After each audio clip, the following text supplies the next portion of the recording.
Now, back onto the main thing of the day, by the way, the pay to leave. So the new policy that Trump is discussing, floating, is that Donald Trump will pay $1,000 to illegal immigrants to leave the country. And some people are saying this is an outrage. You know, the law is the law. You don't pay the criminals and reward them for their criminality. This is reported in the Post-Millennial. At least I picked this one because I like them. Post-Millennial, Trump admin to pay illegal immigrants $1,000 cover flights if they self-deport. Quoting the president, if you are here illegally, self-deportation is the best, safest, and most cost-effective way to leave the United States to avoid arrest. Department of Homeland Security will announce on Monday that it will begin paying for commercial flights for self-deporting illegal aliens from the United States. They will also pay the aliens $1,000 once they are confirmed to have left the country, according to Fox News. Now, there are so many reasons why this is a great idea. The first one, I analogize it to, once upon a time, I made this mistake and I'll never make this mistake again, where I said, I always assumed it's cheaper to execute a convicted murderer or a convicted criminal than it is to keep them in prison for life. And someone said, no, Viva, actually, one of the arguments, I should say, in support of the death penalty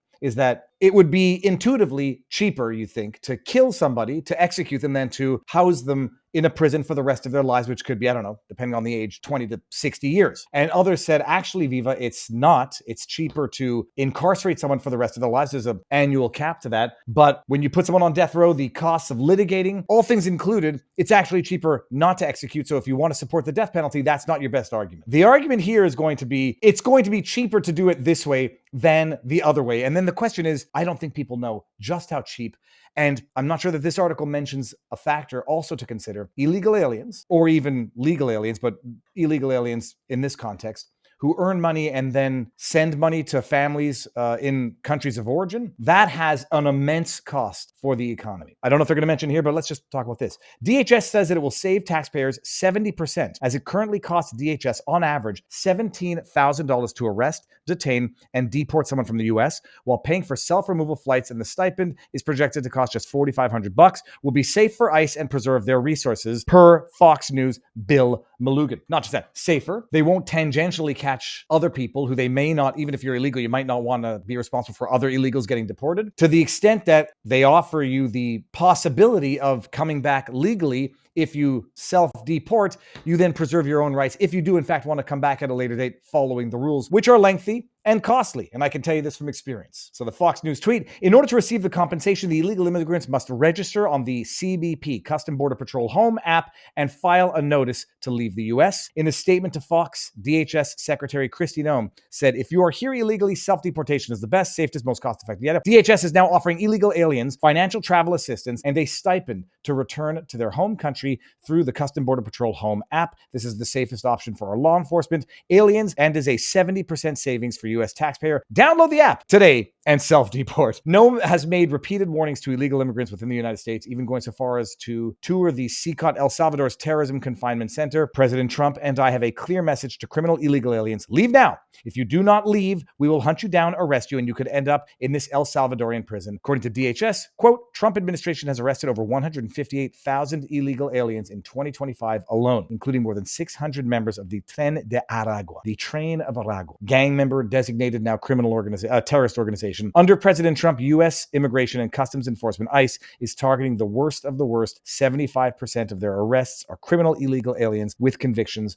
or pending charges. You know what? When I was evaluating Trump's first 100 days, and I felt a little bad because I gave him a C, and then I listened to Barnes's analysis, and I think Barnes is right that it's probably closer to an A, if only for the progress made on curbing the influx of illegal aliens. 158,000. You know how many millions Clinton and Obama deported without the slightest pushback from the court system? The answer is all of them. They've done an amazing thing. The program, I don't know if there's anybody out there who could reasonably, plausibly disagree with it. The only question is going to be projected compliance. What does the chat think the projected compliance with that is going to be? I want to see if Grok is going to be able to answer this. Conclusion: compliance with it's expected to be low due to distrust. Well, it's expected to be low because I think they can get away with it or take their chances. I would think that 5% would be a reasonable amount of compliance, a projected amount. What do you, that encrypted? You think that's too optimistic? You get a 68 pen that says Dems will probably pay them $2,000 to stay. It's very interesting, actually. You say that, and that's exactly what they're going to do. Like, just we'll increase the salary that we're paying to the illegals, such as Judge Joel Cano, who had hired an illegal, housed the illegal so that the illegal could do house chores for his wife. He's now currently arrested. 10% I think would be way too much, Kelman. Let's see what Locals has to say. As the freebies dry up, it'll look more attractive, says Really Red Ginger. You're right. Tzvihansis says even if it's 0.05%, if they are all concentrated in one area, makes a big difference. Then just move to another location step by step. You flip them all. It's a very, very financially sound, logistically sound, and legally sound, because it allows you to also bypass the judicial activist judges that you are seeing now. Side with the illegals, side with the, what's his face, Kilmar Abrego Garcia. For those who are in our Locals community, we watched that video together. The video of Kilmar Abrego Garcia driving a van that had been modified to add an extra seat, an extra row in it. And he had 8 people in his van, and the cops who pulled him over, one of them didn't know what was going on. The other cop says, you understand what's going on here, right? Like, you know what you got here, right? No. He's hauling these people for money. You got an ass hauler is what he's doing, but sometimes they commingle dope. No, but He, did you see that squad at the back? there's 8 people in there. Yeah, I know. I didn't know that. They put an extra row of seats in there. Yeah. So he's getting paid to haul these people, probably to Maryland, I would say, if I had my He guess. said they all work together. That's what he's telling me, but he's the only one that knows So, English. so let me ask you this: they don't have any luggage in there, right? And if you get them out, they're going to have a tube of toothpaste, and they're going to have toothbrushes in their pockets, I guarantee it. He's got $1,400 cash in his pocket in an envelope. this guy's transporting these illegals for money. This is who the Democrats and the court systems are protecting. You get any amount of self-deportation because of the financial. First of all, some people might not want to be in America anymore under the Trump administration. We personally knew people who came to Canada, I won't mention the country, although I think I've mentioned it before, who left and went back to their home country because they no longer liked it in Canada, because I think it got even too authoritarian for them. They had come from an authoritarian country and they left Canada. So the idea that there might be someone who just want to get out anyhow, and here's $1,000, go back to our countries because it wasn't that bad to begin with. You save money, you avoid risk, and you bypass the judicial activism of the courts. And we'll see within a month or two, I'm sure they're going to come up with updated stats to see how many comply voluntarily, because they will have stats for it. And that's that.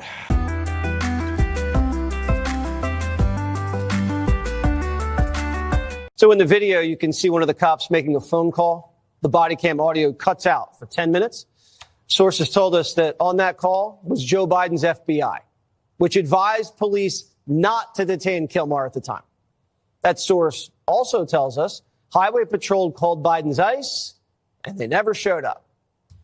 Biden's guys said an MS-13 gangster, suspected human smuggler and wife beater, released into the country. God knows what he did and was never caught for before Trump deported him. Primetime will keep digging and keep you posted when we find more.